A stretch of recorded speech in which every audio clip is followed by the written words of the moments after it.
Hello, I'm Linda Ward. This is CBC News Network, and we begin with breaking news, a bombshell announcement from U.S. President Joe Biden. He is stepping aside as the Democratic nominee for November's election. The news came in an online post just minutes ago. Here's his one-page statement. Biden says he believes, quote, "It is in the best interest of the party and the country for him to step down and concentrate on fulfilling his duties as president for the rest of his term." That runs until January 20th next year. He says he will address the nation about his decision in the coming days. CBC's Richard Madden joins us now from Washington. Actually, we don't have Richard, but we are going to bring Richard Madden in as soon as he joins us. But more from that statement, as we take a look at the White House here, my fellow Americans, over the past 3.5 years, we have made great progress as a nation. Today, America has the strongest economy in the world. He goes on to say we made historic investments in rebuilding our nation, in lowering prescription drug costs for seniors, and in expanding affordable health care. We've provided critically needed care to 1 million veterans exposed to toxic substances, passed the first gun safety law in 30 years, appointed the first African-American woman to the Supreme Court, and passed the most significant climate legislation in the history of the world. America, he says in that statement, has never been better positioned to lead than we are today. We're going to hear more about what President Joe Biden is saying in this statement now, where we're going to bring in Richard Madden, who is jumping on this breaking news bombshell here from Washington. Richard, thanks very much. What pushed Biden to make this decision? Well, ever since his disastrous debate performance just over 3 weeks ago now, calls have been mounting among Democrats, among big donors, and some big party elders calling for Joe Biden to step aside, saying his polling numbers have been sliding. Big donors are refusing to donate to the party, to fund the party heading into November's election campaign. And some of his trusted advisors say they couldn't see a path forward for him to reclaim a second term. And as you recall, earlier last week, Joe Biden was sidelined with COVID. He'd been huddling in his house in Delaware, surrounded by family, and it looks like the pressure was just too much. And today, about 10 minutes ago, he posted his statement on X, formerly Twitter, and on his Instagram account, which was absolutely stunning. One line when he says, "I believe it is in the best interest of my party and the country for me to stand down and to focus solely on fulfilling my duties as president for the remainder of my term." He does say he will speak to the nation later this week in more detail about his decision, but with Biden stepping down now comes just 3 weeks before Democrats meet at their convention. There's no real mechanism to replace him. Kamala Harris is vice president, who he praised, in his statement. He didn't come out and fully endorse her. So we're entering uncharted territory here, and it's just an absolutely stunning announcement today by the president. You know, you mentioned a number of factors there that may have played into this decision, but from your vantage point, Richard, what do you think was the straw that broke the camel's back here? I think when he lost the backing of big donors, that was probably more pressure than the amount of lawmakers calling for him to step aside. A lot of House Democrats did publicly support Biden, including members of the progressive wing, members of the most of the members of the Black Congressional Caucus, most members of the Hispanic Caucus. But it were big names like Nancy Pelosi and Barack Obama who reportedly met with him privately, saying that they just don't see a path for victory for him. I think just the pressure got too much. And this morning on all the big Sunday shows here in the U.S., other names like Joe Manchin, who was a longtime Biden ally, former Democrat, now turned independent, said with heavy heart he thinks it's time for change at the top of the ticket. And once the dam breaks, it's very difficult for any incumbent to contain the grip on the party once people openly start speaking out against him. It's just an absolutely stunning turn of events. You think earlier this year when Republicans were going through the primary process and there was a lot of open discussion about Donald Trump's leadership, and Joe Biden appeared to have his caucus united, his party united. Suddenly, 7 months later, it's the exact opposite. Republicans have lined up and are united against Trump. It is now the Democrats that have torn themselves apart, and the leader at the top of their ticket is now stepping down with any clear succession plan who is going to replace him.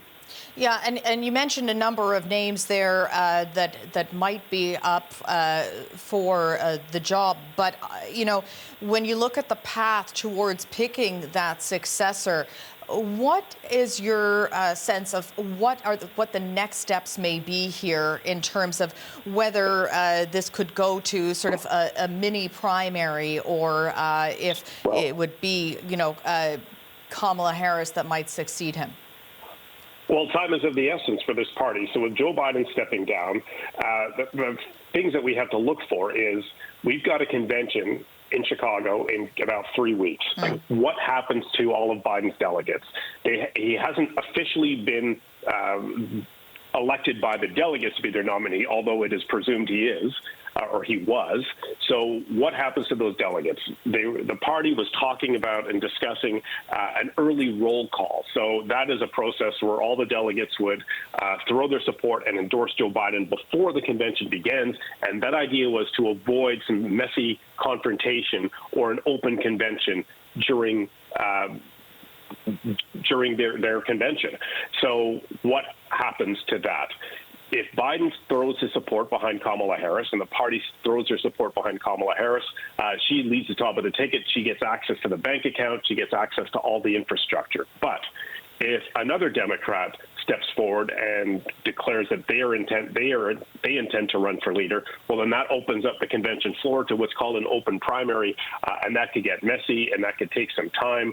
But they would have to have somebody selected, ready to go, in very soon, because as I said, time is of the essence. November is coming quickly. Then they would have to reintroduce that person, whoever it is, to the American voter ahead of November. I think the easiest path, it would appear to be Kamala Harris, but others could stand in her way and launch their bid themselves. And I'm wondering what you think about how the Republican Party is going to react to this news. Of course, yesterday we saw Donald Trump stand up and say, would you rather see us go head-to-head with Joe Biden or with Kamala Harris? And the crowd applauding that they'd rather see him go against Joe Biden. Of course, now they don't know who they're going up against. What do you think will be the fallout there? Well, I'm sure there's twofold. There's obviously some celebration, a lot of celebration by Republicans seeing their challenger, their opponent, the party is in complete, utter disarray and now leaderless.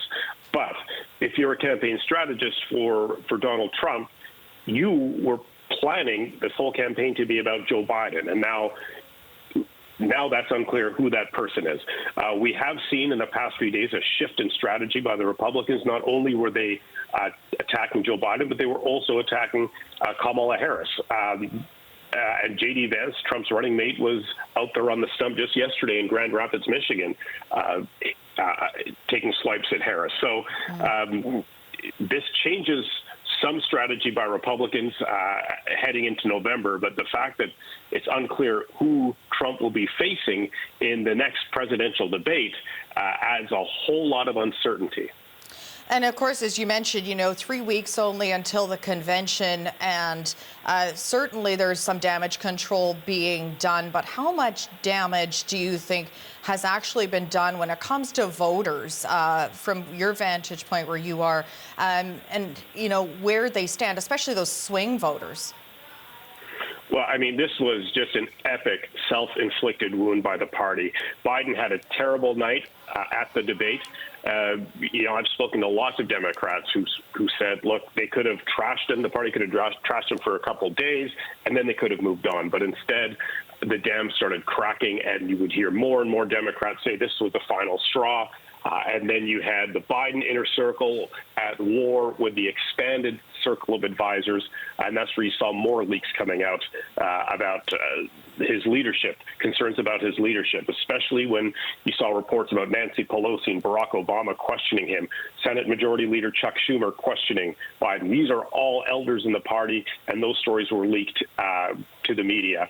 And therefore, the American public were getting bombarded with stories and analysis of Biden's mental fitness for office. 3 weeks of those negative headlines hitting Democrats, and it comes to a point where just they lose complete control of containing the story or trying to present an alternative or trying to steer the conversation away from his mental acuity to the stark policy differences Democrats hope to present to the American voters versus the Republicans. But instead, it's been the exact opposite.